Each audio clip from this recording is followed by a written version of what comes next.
Vamos a leer la oración de Jesús en Getsemaní. Quiero que todos compartamos. El capítulo es el 26 del Evangelio según Mateo. Así que versículo 36 empieza la oración en Getsemaní. Quiero que la leamos todos juntos. Dice: Entonces llegó Jesús con ellos a un lugar que se llama Getsemaní y dijo a sus discípulos: Sentaos aquí, entre tanto que voy allí y oro. Y tomando a Pedro y a los dos hijos de Zebedeo, entristecerse y angustiarse en gran manera. Entonces Jesús les dijo: Mi alma está muy triste hasta la muerte. Quedaos aquí y velad conmigo. Yendo un poco adelante, se postró sobre su rostro, orando y diciendo: Padre mío, si es posible, pase de mí esta copa, pero no sea como yo quiero, sino como tú.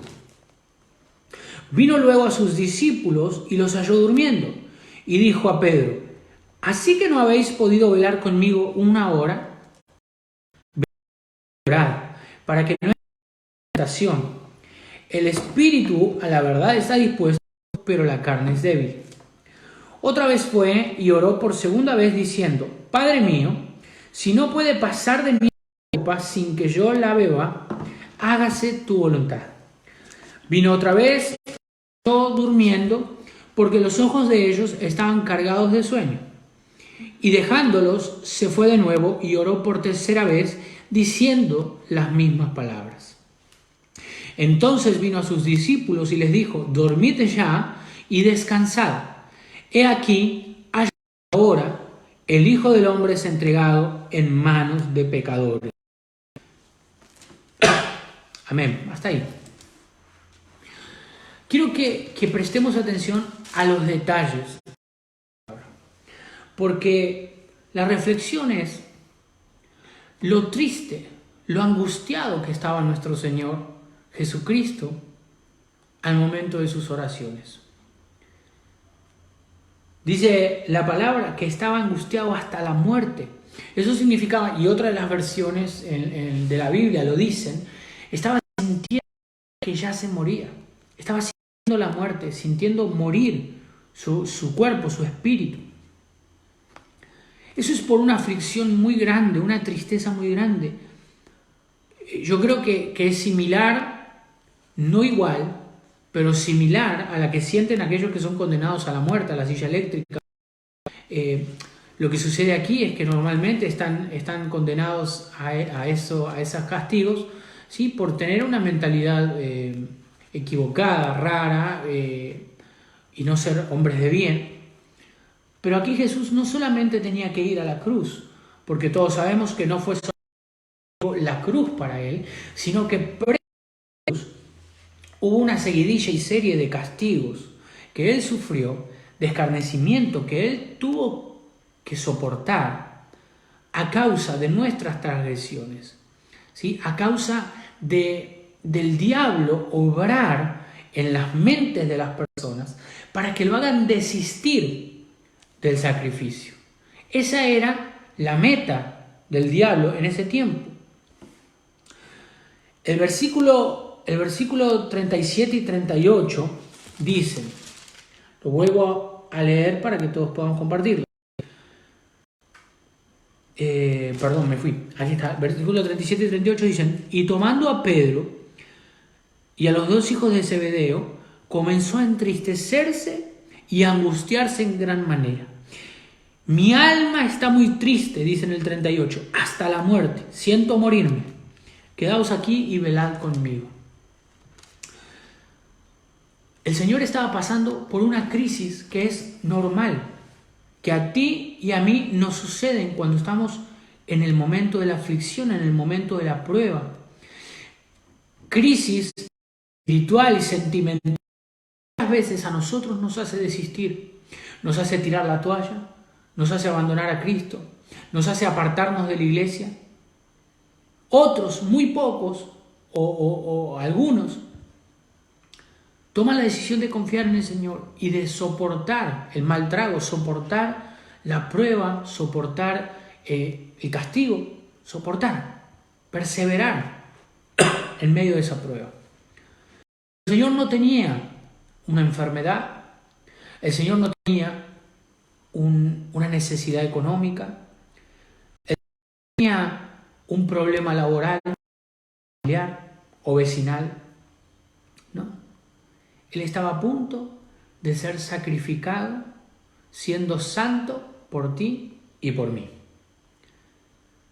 Y teniendo promesas de Dios y palabras de que Él era el Hijo de Dios, obviamente el Espíritu lo había confirmado, Dios abrió el cielo cuando Juan el Bautista lo estaba bautizando, dijo: este es mi Hijo amado en quien tengo complacencia, a oídos de todo el pueblo.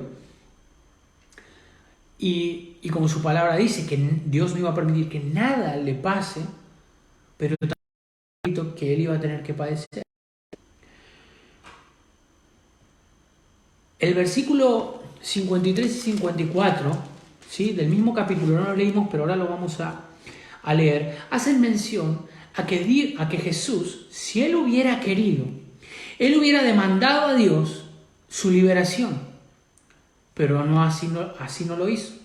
Dice el versículo 53, esto sucede cuando los apóstoles, los seguidores de Jesús, intentan evitar que apresen a Jesús, esos soldados que habían ido a buscarlo junto con Judas, el que lo había traicionado. Y dice que les dijo en el versículo 53, ¿acaso piensas que no puedo ahora orar a mi Padre y que Él no me daría más de 12 legiones de ángeles? Eso es para que lo defiendan, ¿verdad? Pero ¿cómo entonces se cumplirían las escrituras de que es necesario que así se haga? Estos versículos son palabras de Jesús luego de tres veces Jesús tener la misma oración. Señor, si puede pasar de mí esta copa sin que yo la beba, que así se haga, pero que se haga tu voluntad. Que se haga tu voluntad en mi vida. Dios había dado profecías desde Moisés en todo el Antiguo Testamento acerca de Jesús, acerca del sufrimiento. Así todo, Jesús oró, porque igual que tú y que yo, cuando pasamos por una prueba, estaba angustiado. Si podía pasar de él esa copa, porque el sufrimiento era grande, insoportable. Hoy hablábamos con mi esposa y decíamos, ella me decía, yo creo que con el latigazo número 50 ya está, ya no había que crucificar porque ya estábamos muertos. Y el Señor soportó todo eso y aún más por vos y por mí. Y es obvio que estaba esa tristeza. ¿Y por qué Dios no lo liberó? ¿Por qué Dios permitió el sacrificio de su Hijo? Dice el versículo 56. Mas todo esto sucede para que se cumplan las escrituras de los profetas. Entonces todos los discípulos dejándole le huyeron, dice el 56. ¿Sabes que hay muchos de estos discípulos los que los dejan a Jesús y huyen? Hay muchos. Pero el Señor, cuando resucitó, los volvió a llamar a todos. Yo creo que el Señor, en ese momento, en la oración en Getsemaní, Él sufrió. Anticipadamente pudo ver todo lo que le iba a pasar, por amor a ti, por amor a mí. Y obviamente estuvo en su oración, Señor, si puedo evitarlo, pero que se haga tu voluntad. Y yo creo que las 3 veces la respuesta fue la misma de parte del Señor. Escrito está. Es por amor a ti y a mí y por amor a todas las generaciones de todo el mundo, por toda la historia. Jesús fue crucificado y muerto por nuestros pecados. Y para nuestra salvación y vida eterna, ¿sí?, como lo dice la palabra, nosotros tenemos vida eterna, resurrección, ¿sí? O sea, no vamos a morir, vamos a tener la muerte en nuestro cuerpo, a menos que el Señor nos arrebate, y luego vamos a tener salvación, y esa salvación es por la resurrección de Jesucristo. Amén. Lo dicen las cartas, por medio de su resurrección, así nosotros también somos resucitados en Cristo. Entonces, ¿Cómo no amar al Señor? ¿Cómo no creerle? ¿Cómo no adorarlo?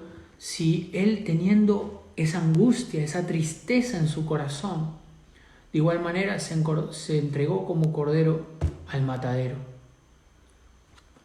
Tenemos luego, si quieren leer Mateo 26 completo, es algo, bueno, habla del Señor Jesús, de su arresto, de cómo lo lastimaron, de cómo se burlaban de Él. Hablan de la corona de espinas, hablan del manto que le pusieron y lo trataban de rey y lo golpeaban diciéndole: profetízanos, ¿quién te ha golpeado si eres el Cristo? Habla de cómo lo humillaron, de cómo los fariseos, los hipócritas, los escribas, los ancianos buscaban testigos falsos en su propia de engañar, de mentir y de pecar. Buscaban testigos falsos para poder condenarle al Señor. Así todo, Pilato se lava las manos y carga la sangre sobre el pueblo de Israel, y esos escribas, fariseos, dicen: sea su sangre contra nosotros y contra nuestros hijos. Condenación por haber matado al Hijo de Dios. Pero estaba escrito que eso iba a pasar para salvarte a ti y a mí, los gentiles, los que no éramos llamados, los que no éramos escogidos. El Señor lo hizo para llamarnos, escogernos y darnos vida y vida en abundancia, y que las palabras de este libro sean para todos nosotros, para todos los que en Él creen. Y no nos perdamos, sino que tengamos esa vida eterna. Tengamos la esperanza de la vida eterna, tengamos en nosotros al Espíritu Santo de Dios, que es aquel que nos recuerda todas las palabras de Jesucristo, y es aquel que hoy nos trae la convicción y la certeza de que nuestro Señor y Salvador no está obviamente en ese sepulcro, sino que está en el cielo, en el trono, sentado a la diestra del Padre. Amén. Yo quería traerles esta reflexión hoy, hermanos, porque nosotros a veces decimos: Señor, qué grande eres, cuán grande es tu misericordia. Pero el Señor tuvo esa lucha por angustia, por entristecerse de gran manera. Pero ¿sabes qué? No pidió que esas 12 legiones de ángeles bajaran para salvarlo. Él se sacrificó por ti y por mí. Por eso hoy tenemos vida nueva. Las cosas viejas en nuestra vida pasaron y el Señor Jesucristo todas las hizo nuevas. Amén. Yo sé que muchos de los que están ahí escuchando son cristianos, otros les va a tocar y no son cristianos. Acepten a Jesús como su Señor y Salvador. Esta plaga está en la palabra de que iba a venir, de que esto iba a pasar, y el fin está cerca. Acepten a Jesús mientras que haya oportunidad. Amén. Vamos a hacer esta pequeña oración de aceptación en nuestro corazón al Señor Jesucristo, y acompáñenme también, mis hermanos en Cristo, los cristianos. Acompáñenme también en esta oración, porque sé que a alguien va a llegar este video, y ese alguien hoy va a ser el primer día del resto de su vida. Amén. El primer día con Jesús, el primer día con la eternidad asegurada. Amado Señor, te doy gracias por cada uno de los que está del otro lado. Te doy gracias por aquellos que hoy escucharon por primera vez esta palabra, están ahí, Señor, y que se quedaron a terminar de escucharla. Señor, yo te pido en el nombre de Jesús que puedan repetir conmigo estas palabras. Vamos, repitan conmigo. Señor Jesús, te doy gracias por haber escuchado esta palabra, por haberte conocido y haberme enterado del sacrificio que tú hiciste por mí. Te pido perdón por todos mis pecados y te pido que escribas mi nombre en el libro de la vida. Gracias por hacerme parte de tus hijos y de la familia del avivamiento. Amén y amén. Amén. Si hiciste esta oración, sí, sea que la hiciste ahora en vivo o viste este video por casualidad porque te lo mandaron, hiciste esta oración, sabe que ahora tienes que congregarte. Obviamente hoy estamos en cuarentena, tienes que alimentarte con todas las palabras de Dios para que el diablo no pueda robarte lo que Jesús hizo hoy en tu vida, que es aceptarte como su hijo, ¿sí? Dios te acepta como su hijo y somos herederos de las promesas de Dios ahora. Nosotros somos Avivamiento Centro Ferrari, estamos ubicados en el kilómetro 37 de la ruta 40 o 200, enfrente de la barrera del 37. Esto es el partido de provincia de Buenos Aires, Argentina. Amén. Para cualquier pedido de oración o comunicarte el avivamiento, ahí están los mensajes, ¿sí? Podés suscribirte a nuestro canal de YouTube para que puedas mirar las otras palabras, y esta va a salir seguramente mañana, y que puedas ahí tener el celular en tu WhatsApp y comunicate con nosotros, 11 63 00 6542. Comunicate para que podamos discipularte, para que podamos acompañarte en esta nueva vida que hoy Cristo compró para vos por medio de su sacrificio. Amén. Dios los bendiga a todos. Cristo, el Señor los bendiga, los prospere, los guarde de esta peste, ¿sí? Como lo dice en su palabra, y a todos aquellos que hoy se han hecho nuestros hermanos, el Señor los va a guardar de esta peste. Sean prudentes, tomen las precauciones necesarias, pero confíen en el Señor. Él no va a permitir que esto los toque. Amén. Dios los bendiga a todos. El Señor esté con ustedes. Gracias a todos los que se conectaron y mandaron sus mensajes. Amén. Nos vemos mañana en el servicio a las 8 de la noche, aquí desde Avivamiento Centro Ferrari. Dios los bendiga.